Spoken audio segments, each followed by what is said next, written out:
एक समय की बात है, एक किसान था जिसके पास एक घोड़ा था। वह अपने इस घोड़े से बहुत प्यार करता था। उसे अपने घोड़े पर बहुत गर्व था, जो किसान की कमाई का जरिया भी था। अपनी इस कमाई से किसान अपने परिवार का पेट भरता था। लेकिन एक दिन वह घोड़ा भाग गया। उसके भागने के बाद समाज के लोग और उस किसान के पड़ोसी उसके पास आकर उसे कहने लगे, हे भगवान, तुम्हारा घोड़ा जिस पर तुम्हें बहुत घमंड था वह तो भाग गया। उसको सांत्वना देने लगे कि उसके साथ बहुत बुरा हुआ।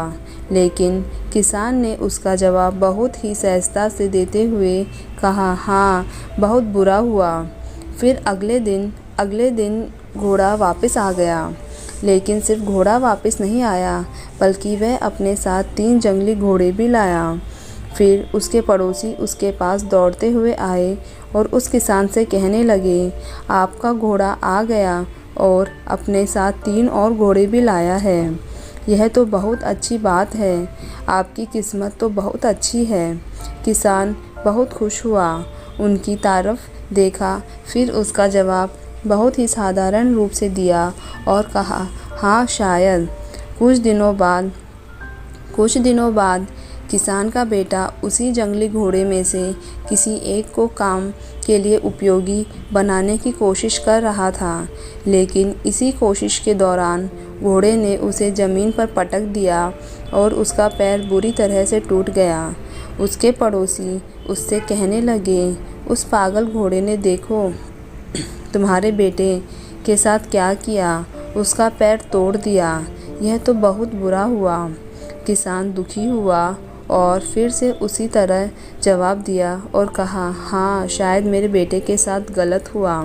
अगले दिन सेना के कुछ जवान उस किसान के घर आते हैं, जो जंग छिड़ने के कारण नए जवानों की भर्ती कर रहे होते हैं। उसमें से एक जवान ने किसान के बेटे को देखा और बोला, इसका तो पैर टूटा हुआ है, हम इसे सेना में भर्ती नहीं कर सकते। और वे जवान गांव के सभी लड़कों को लेकर अपने साथ चले गए।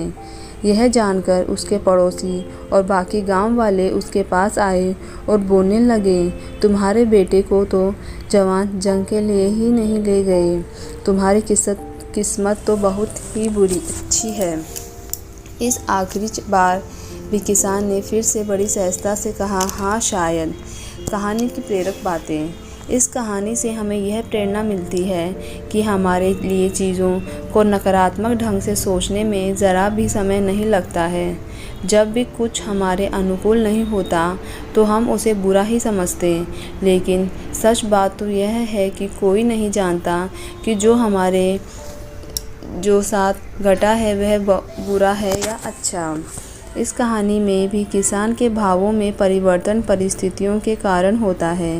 बुरी परिस्थितियों में वह नकारात्मक हो जाता है और अच्छी परिस्थितियों में वह सकारात्मक। इस नकारात्मक और सकारात्मक परिस्थितियों के बीच के समय में धैर्य रखना बहुत ज़रूरी होता है। क्या आप वाकई में ये बता सकते हैं कि हमारे साथ जो घट रहा है वो गलत है या सही, बिना यह जाने कि भविष्य में उसका क्या प्रभाव पड़ेगा हम पर या हमारे जीवन पर? मुझे गलत लगता है। आपका जवाब होगा नहीं। हमारे समाज में, हमारे देश में ऐसे बहुत से महान लोग हैं जो अपने जीवन में असफल हुए, हारे, अनेक बड़ी बड़ी बीमारियों से लड़े, किंतु उन्होंने कभी भी अपना धैर्य नहीं खोया और ना ही हार माने।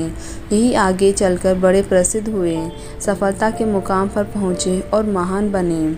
हमारे बड़े बुजुर्ग सही ही कह गए हैं कि जो होता है अच्छे के लिए ही होता है। यह छोटी सी लाइन हमें बहुत कुछ सिखा जाती है और ये बात हमें कभी नहीं भूलनी चाहिए।